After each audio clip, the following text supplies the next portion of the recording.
မြမသမိုင်းမှာအလွန်ဝမ်းနည်းစရာကောင်းတဲ့ဘရောမှမေးပြောက်လို့မရနိုင်တဲ့နေ့တစ်နေ့ရှိပါတယ်အဲ့ဒါကတော့1948ခုနှစ်ဇူလိုင်19ရက်နေ့ပဲဖြစ်ပါတယ်အဲ့ဒီနေ့ဟာကျွန်တော်တို့လွတ်လပ်ရေးဖခင်ဗိုလ်ချုပ်အောင်ဆန်းတဲ့တကွနိုင်ငံခေါင်းဆောင်ကြီးတွေဆုံးရှုံးခဲ့ရတဲ့နေ့တစ်နေ့ပါဒီဖြစ်စဉ်ကိုကြားလိုက်တာနဲ့အားလုံးရဲ့ခေါင်းထဲမှာပြင်းပြင်းမိမဲ့နာမည်တစ်ခုရှိပါတယ်အဲ့ဒီနာမည်ကတော့ကရောဦးစောပါဒီနေ့ဗီဒီယိုမှာတော့ကရောဦးစောဆိုတာဘာတူလဲသူဘလို့နိုင်ငံရေးလောကထဲရောက်လာခဲ့တာလဲပြီးတော့အရေးကြီးဆုံးဖြစ်တဲ့ဘာကြောင့်ဗိုလ်ချုပ်အောင်ဆန်းကိုဖယ်ရှားဖို့ကြိုးစားခဲ့တာလဲဆိုတဲ့သမိုင်းကြောင်းတွေကိုအသေးစိတ်ပြောပြပေးသွားမှာပါဗီဒီယိုလေးကိုအဆုံးထိကြည့်ရှုပေးဖို့ဖိတ်ခေါ်ပါတယ်ဦးစောကို1900ပြည့်နှစ်မှာတာယာဝတီခရိုင်အုပ်ဖို့မြို့မှာမွေးဖွားခဲ့တယ်သူဟာငယ်စဉ်ကတည်းကဉာဏ်ရည်ထက်မြက်တယ်ဦးစောဟာရည်မှန်းချက်အလွန်ကြီးမားတဲ့သူတစ်ယောက်ပါပညာရေးအနေနဲ့ဥပဒေပညာကိုလေ့လာခဲ့ပြီးတော့အထက်တန်းရှင်းနေတစ်ယောက်ဖြစ်လာခဲ့တယ်သူရဲ့နိုင်ငံရေးခရီးစဉ်ကတော့1928ခုနှစ်လောက်မှာစတင်ခဲ့တာပါအဲ့ဒီခေတ်ကနာမည်ကြီးတဲ့သူရိယသတင်းစာတိုက်ကိုဝယ်ယူခဲ့ပြီးတော့သူရဲ့နိုင်ငံရေးဩဇာကိုတည်ဆောက်ခဲ့တယ်ဦးစောရဲ့နာမည်ကိုတဟုန်ထိုးကြော်ကြားသွားစေတာကတော့1930ပြည့်နှစ်ဆရာဆန်ခေါင်းဆောင်တဲ့တောင်သူလယ်သမားအရေးတော်ပုံမှာဖြစ်ပါတယ်ဖန်ဆီးခံရတဲ့တောင်သူလယ်သမားတွေဘက်ကနေဦးစောကရှေ့နေလိုက်ပြီးခဲ့တယ်အဲ့ဒီကနေစပြီးဦးစောရဲ့ဆရာဆန်ရဲ့ဂရုတစိတ်ကိုယူကဂရုဦးစောဆိုပြီးခံယူခဲ့တယ်သူဟာကိုပိုင်ဂရုတက်ကိုတော့ဖွဲ့စည်းခဲ့ပြီးအဲ့ဒီခေတ်ကအလွန်ဩဇာကြီးတဲ့နိုင်ငံရေးသမားတစ်ယောက်ဖြစ်လာခဲ့တယ်သူရဲ့ဇယိုက်လက္ခဏာကိုပြောရရင်ဦးစောဟာအလွန်သေတတ်ကြော့ဆွင်းစွာဝတ်ဆင်တတ်တယ်အင်္ဂလိပ်စကားကိုကျွမ်းကျွမ်းကျင်ပြောဆိုနိုင်တယ်အာနာကိုအလွန်မက်မောတဲ့သူတစ်ယောက်လို့သမိုင်းမှတ်တမ်းတွေကဆိုကြတယ်1940ခုနှစ်မှာတော့သူရဲ့နိုင်ငံရေးကြီးပန်းချက်အထွတ်အထိပ်ကိုရောက်ခဲ့တယ်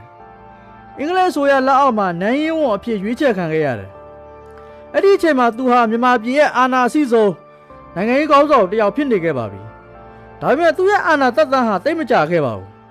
ဒုတိယကမ္ဘာစစ်ကြီးစတင်လာချိန်မှာမြန်မာပြည်လွတ်လပ်ရေးအတွက်ဂျပန်တွေနဲ့လှုပ်ဝက်ဆက်တွယ်ဖို့ကြိုးစားခဲ့ပါတယ်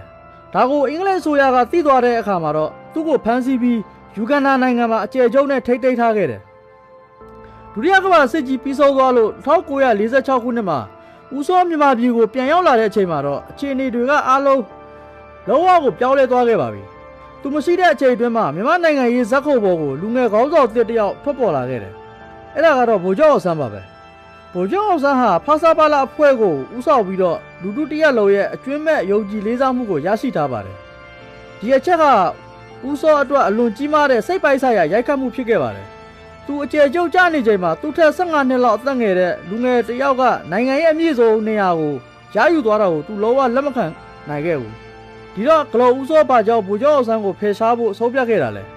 အဓိကအကြောင်းရင်း၃ချက်ရှိပါတယ်ပထမအချက်ကတော့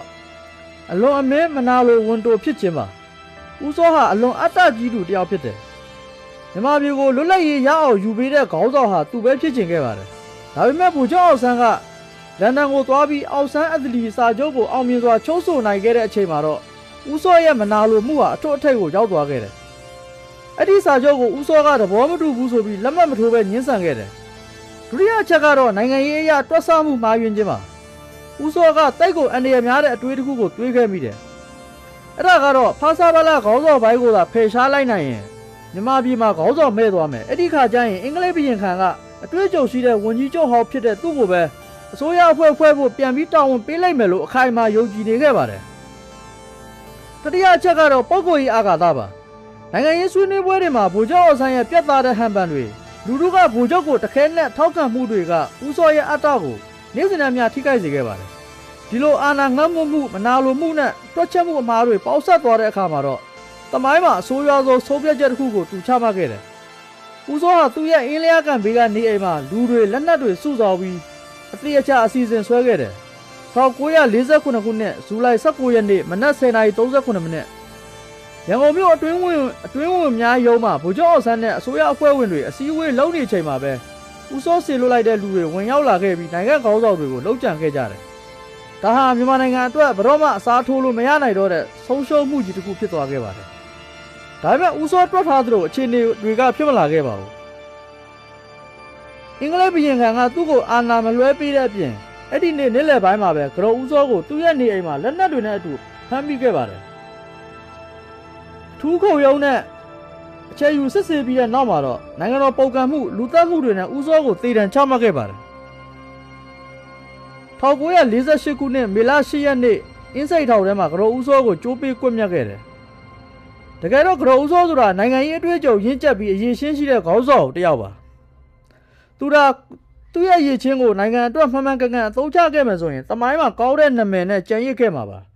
ဒီအကြောင်းအရာလေးကနေနိုင်ငံရေးမှာကိုကြိုးရှာမှုနဲ့လောဘကဘလောက်တောင်အန္တရာယ်ကြီးလဲဆိုတာကိုသင်ခန်းစာရလိမ့်မယ်လို့ထင်ပါတယ်